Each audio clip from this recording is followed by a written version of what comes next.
Indiana U.S. Senator Mike Braun filed paperwork with the state Tuesday to run for governor in 2024. Braun is in the middle of his first term in the U.S. Senate. Now, prior to that, the Jasper Republican was a state legislator for 3 years and served a decade on a local school board. The race will be wide open with current Governor Eric Holcomb term limited. We're joined now by Andy Downs, a political analyst from Fort Wayne and former director of the Mike Downs Center for Indiana Politics. Welcome to the show, Andy. Thank you.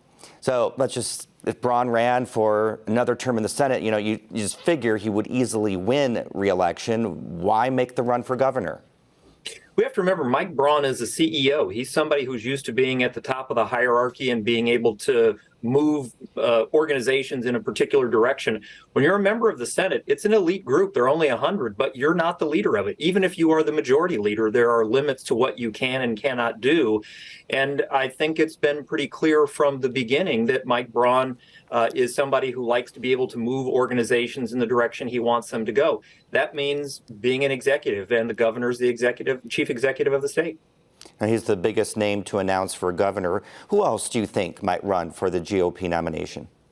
Well, we already know Eric Doden is in the race, and he's raised a couple of $1 million. So he's a serious candidate, somebody who cannot be ignored. The other name that always has to be mentioned when you're talking about gubernatorial races is Lieutenant Governor, in this case, Suzanne Crouch. She certainly is somebody who should be respected as a possible candidate for the office. Beyond that, it becomes a bit more speculation. I think there probably were some people waiting to see what Mike Braun would do. And now that he's made his decision to run for governor, there might be some people who just decided to run for Senate instead of governor.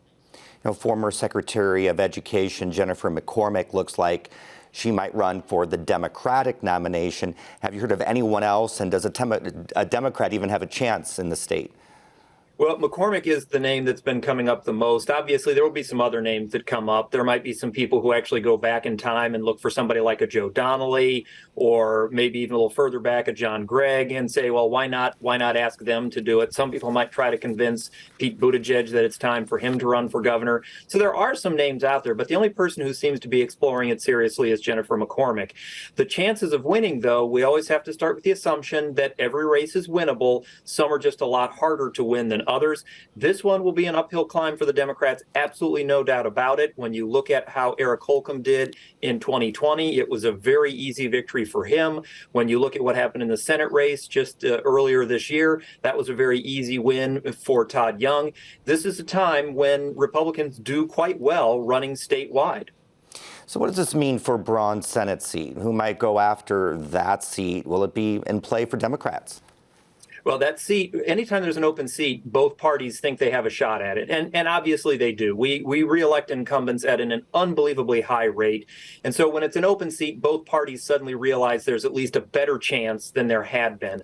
In terms of who might run for it, that's a long list of people. Some of the names that have come up already are Victoria Spartz, Jim Banks. There also are other people, maybe Todd Rokita, and some folks who we're not talking about just yet.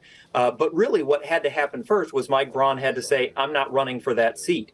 Once the Democrats start to get a feel for who will be in the Republican field, there may be a few Democrats who say, wait a minute, I think I like my chances now, because in the Republican field, maybe they're running too far to the right. Maybe there are too many names for people to choose from, which will cause a fracture in the party.